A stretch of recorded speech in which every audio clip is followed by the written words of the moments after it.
Hey guys, I'm back. Alexis, the BCBA.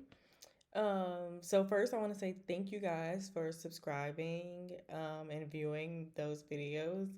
I didn't think anybody would pay attention to me, but I guess some people care about what I have to say. Um, and just thank you so much. So today what we're going to talk about is what I like to call the boring stuff, boring that I don't know, you just don't talk about it. It's just something you do and know, as opposed to like this is differential reinforcement or this is extinction. So today we're just talk about ABA is a science and the philosophical assumptions that come behind ABA and sort of how it ties into our everyday ABA BCBA life and how you don't think about these things, but they are description, prediction, and control. They are just naturally happening. So let's get this party started. Okay, so let's get through the boring stuff. And this is only just a part one. And it's not really boring. Um it's more that it just doesn't come up like on a day-to-day basis like extinction would, but it's just something that we do since ABA is a science.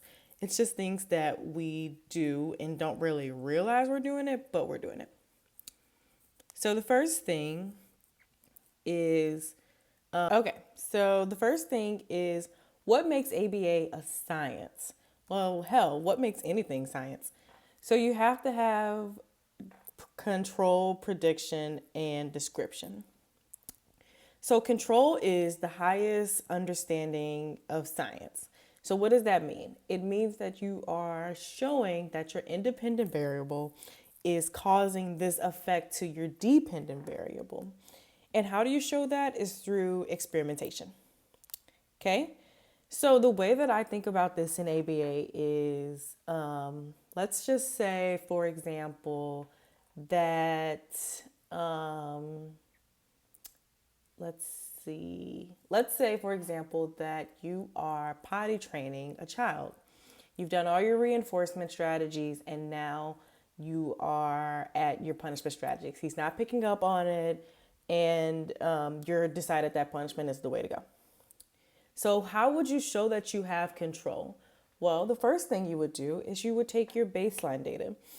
So you have to get a starting point for control because you're trying to see where we're starting at and where we're going to.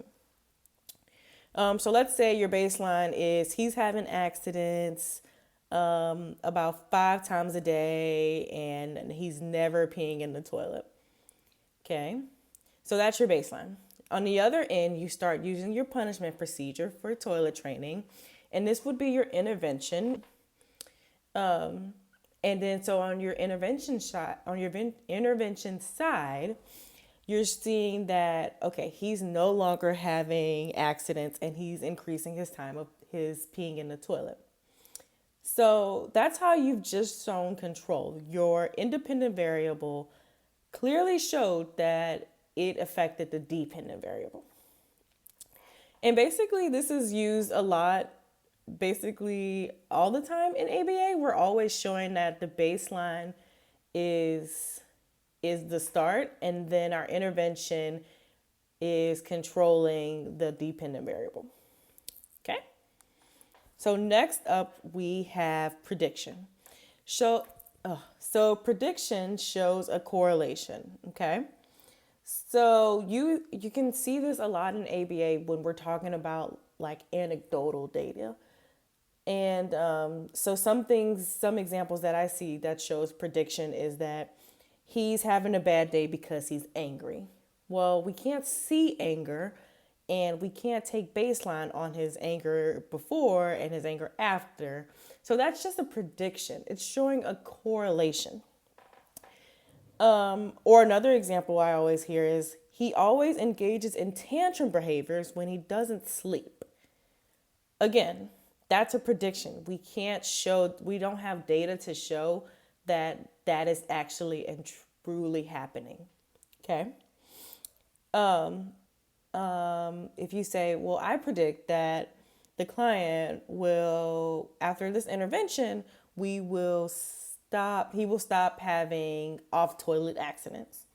Okay, well, that's a really great prediction, but where now you need some data to back it up. Okay, so it shows a correlation between the two, that there can be a correlation, but it doesn't have the actual facts and data to back it up just yet, because that's just the prediction. And then so to actually quantify this, we start to look at description. So description is things that are objectively, operationally described. So some examples of this are when you're talking about your behaviors and you say, "Oh, he tantrum for 10 minutes." So that's objective. You could have seen him have a tantrum for 10 minutes. You could have seen that. Or another example is he peed on the toilet 3 times today. Okay, so obviously I do a lot in potty training because all of my examples come from like toileting. But that's something that you can visibly see the client engaging in. Okay, so that's how we're objectively defining it. So, and this is actually like a hierarchy. So control is at the top, it's our highest.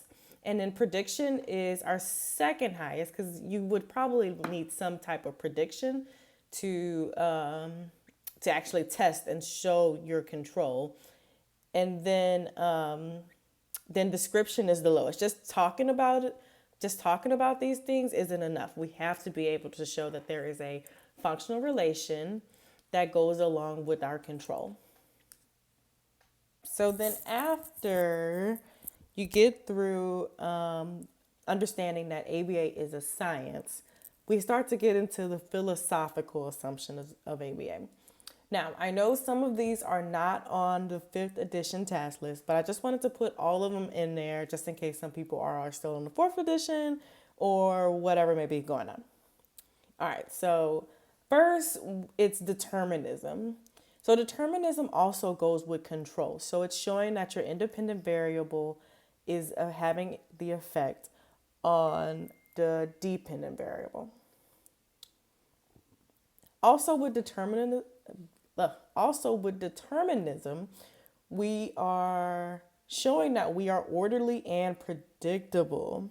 Okay, so if you think about it, there's some things, like when we're working with our clients, there's some things that we know just off the bat will set off our clients. Like for instance, if you have worked with autism clients, they're very ritualistic. So if you break something, that's going to be an offset for them. If you try to put things on their head or face, that's going to offset something. So something like that. We are orderly and predictable. So we can be predictable like that. Okay. So empiricism, the way I remember it is that, well, I know you can hear this Louisiana accent. So I think it's like empiricism, but I always say empiricism. So it's just pure facts to me. And that's all that empiricism is. It's making sure that you are dealing with the facts. So the best way that I think this comes up for me is like when the parents come with these articles from I don't even know, and they really can't even tell me, and it's telling them about some procedure, and then I'm always like, okay, is this like really facts, or is this just like some person from somewhere talking about something? And usually most of the time it does not deal with any facts. It's just an opinion piece. So make sure we're always dealing with the facts. So then next, let's discuss experimentation. So experimentation. So we've already talked about control and functional relations. So in experimentation, requires manipulation of variables to see an effect on other variables. And we always try to control for those extraneous confounding variables.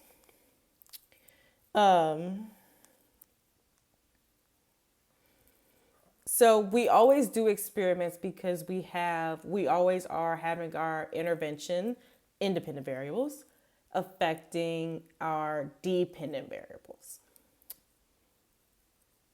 So then next is replication. So repeating interventions or steps or repeating anything to determine a reliability. So the best way I usually see this is, well, there's not an infinite book of interventions and goals and things to work on. So at some point you have to do the same intervention with another client.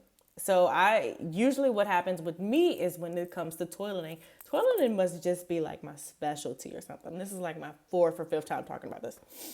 But two of my clients are on the same toileting procedure, but obviously because we individualize things, I've like tailored it to both of their strong suits. But that's a form of replication. So I replicated the same procedure with one that I did with the first one that I did with the second one. And you're replicating to see like how reliable is this? And they're both increasing their off toilet, they're on toileting a lot, too many toilets. So that's what replication is looking for, to see if you can still find the same reliability across different replications and repeating. Okay. So, and then next we have parsimony. So parsimony is really just making it simple. So I always look at the SIM in parsimony and like the SIM in simple. Okay. And parsimony is just finding the simplest explanations. So a simple explanation for this is like if you say you're hungry and you think you're sick, when usually you're probably hungry because you haven't eaten anything. So it's instead of going like too far left and saying you're sick and we need to go to the doctor, it's really just, I haven't eaten anything, I'm hungry. So parsimony I see really in my experience is when I love the RVTs, what they come with sometimes it's really just way out there explanations for things, and then I just come in and I simplify it. So, but I love when the RBTs come with me and we can go back and forth and think about things, and they're giving me their perspective. I totally love that. Would not change that for the world. Like I always said, and my supervisor always used to tell me, they spend more time with the clients than I do. So I always love their feedback and expertise. All right. And then lastly, we have philosophical doubt. And all that is some healthy skepticism. So this actually recently happened to me that my clinical director came and said, I don't think that the original function that you stated was the function of this kid's behavior is really the function. And I said, okay, well, I mean, we have the data. And of course, then I had to explain. We went back and forth and explained, but she definitely had some philosophical doubt about the function of that child's behavior. And that's just it. Some healthy skepticism to make us see like, okay, there could be changes, or maybe we need to check our own data or check our own stuff. Okay, so those are our philosophical assumptions. And then lastly, what we'll talk about today is selectionism. So in selectionism, you have phylogenic, autogenic, and cultural. So what does those things mean? So phylogenetic is inherited responded behavior. So it's basically the behaviors that you're just born with. When you smell food and you start to salivate, like Pavlov and the dogs. When you sniff salt or pepper or whatever, or paprika or whatever. When you sniff those things and you sneeze, that's inherited. When the doctor hits you with that thing on your knee and you kick, that's inherited. So that's what phylogenic is. So the best way I remember autogenic is it's the O. So autogenic and operant. So those two go together. And both of them are learned through interactions with the environment. So they definitely follow that ABC, that ABC contingency.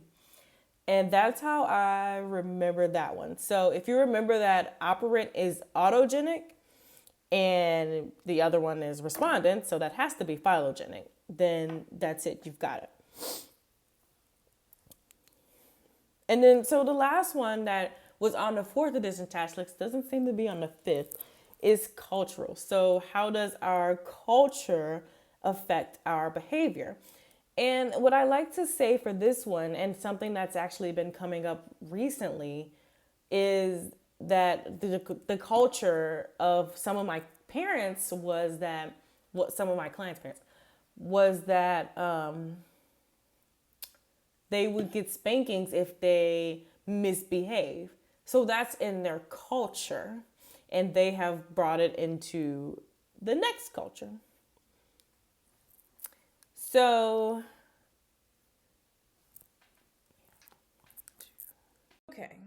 So in this video, if you are following along with your task list, we went over from the fourth edition task list, FK1, FK2, FK3, FK4, FK5, and FK6.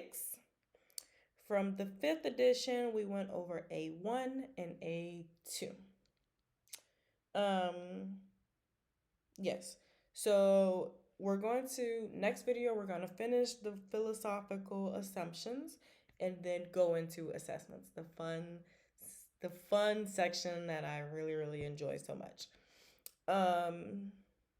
So thanks, and reach out if there are any questions, concerns, comments, or if you totally hate me or if you totally love me, go reach out to somebody else. No, if you totally hate me, go reach out to somebody else. If you love me, stay here and keep doing what you're doing. But yes. So thanks as always.